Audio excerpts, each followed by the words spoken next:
Hello everyone, welcome back to the channel. In today's video, I'm going to show you how to create a wood sign for your classroom.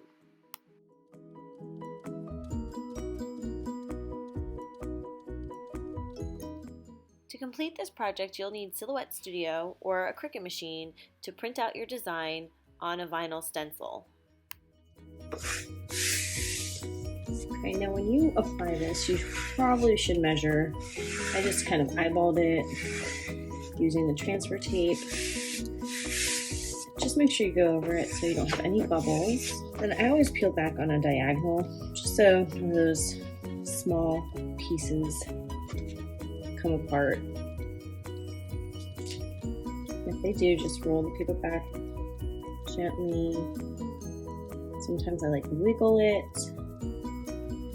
just to make sure it sticks a little bit more.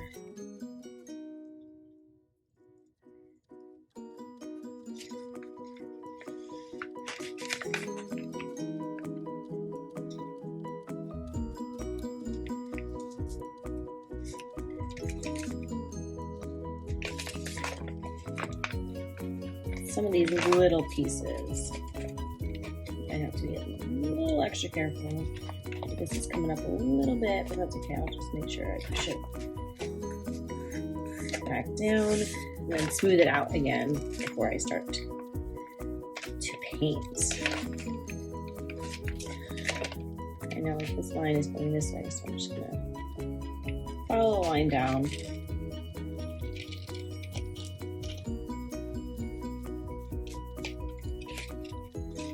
Beautiful. All right, so you can see it's coming up a little bit right here. So I'm just gonna fix that.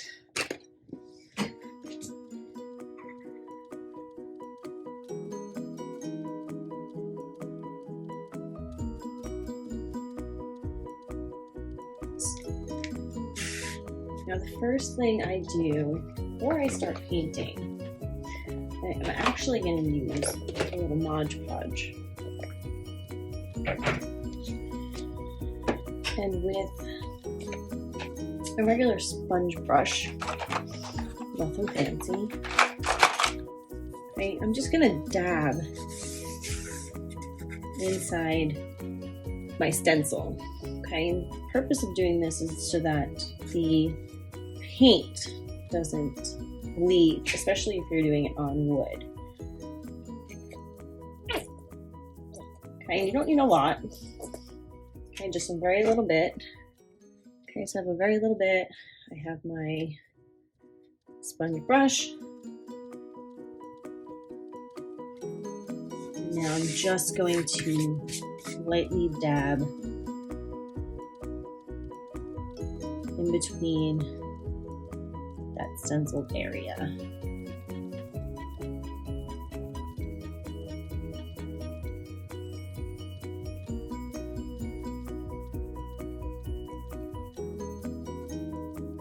This outside pencil area looks to be good, so I'm going to go ahead and start with that area.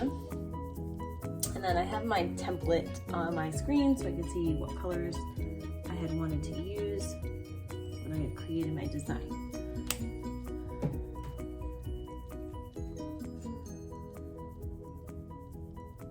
Okay, and again, you're going to just dab. You're not going to do any brush strokes. Just dab nice and lightly inside that stenciled area.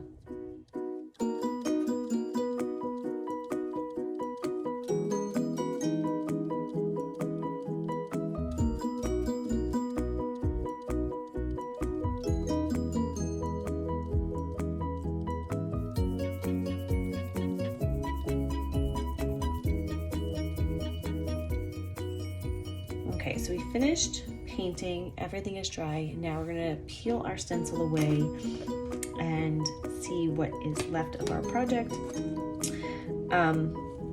I do peel from the corner again and peel away. Hopefully there aren't many runs. It's also helpful if you use your weeding tool and a scissor. That way you can cut as you go. Okay, so we'll look at that nice line that you're getting as you peel that stencil away. And with big stencils like this, it can get kind of messy. So again, definitely have that scissor nearby. And when it gets unmanageable, just snip it. And then start again.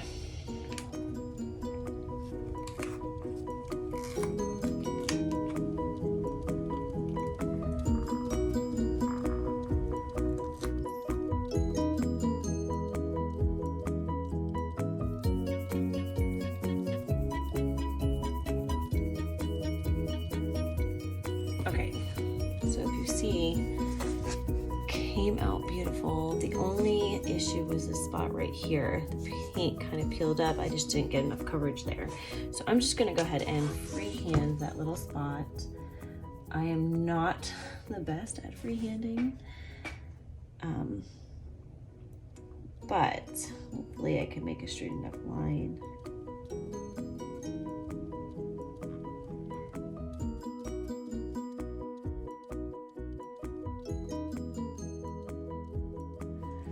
For my name, I'm actually going to use this Chalkology, Chalk Culture paste. I like this a little bit better because it becomes a little bit more thicker and those lines become really crisp. And it's almost like a paste. Okay, and Chalk Couture has this nice tool that you can use to apply the paste. So that's what I'm going to be using for this part. Okay, you only need like a very little amount, and you're just going to brush it on.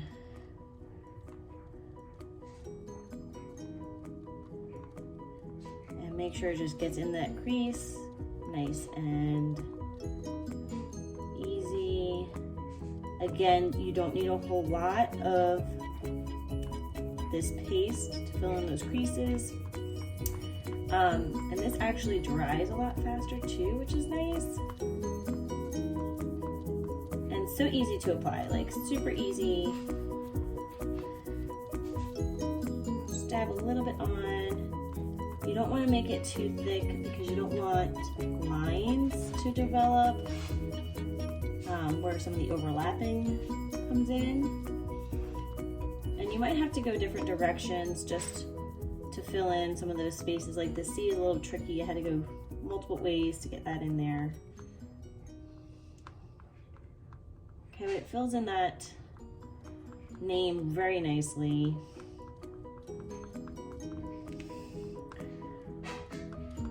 And the lines that you're gonna see once I peel this stencil off are so crisp, so clean. It works very well.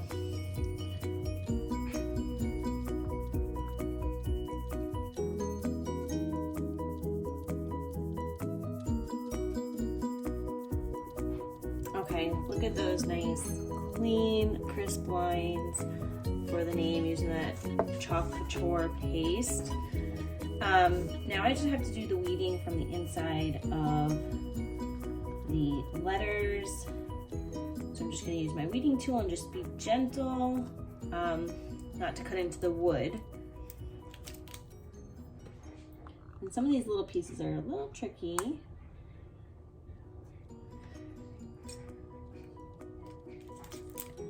And I love how fast this dries. It dries a lot faster than that other part that we did.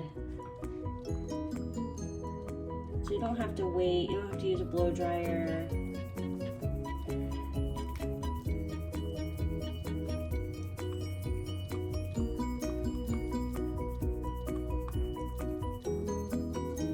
This is the tedious part.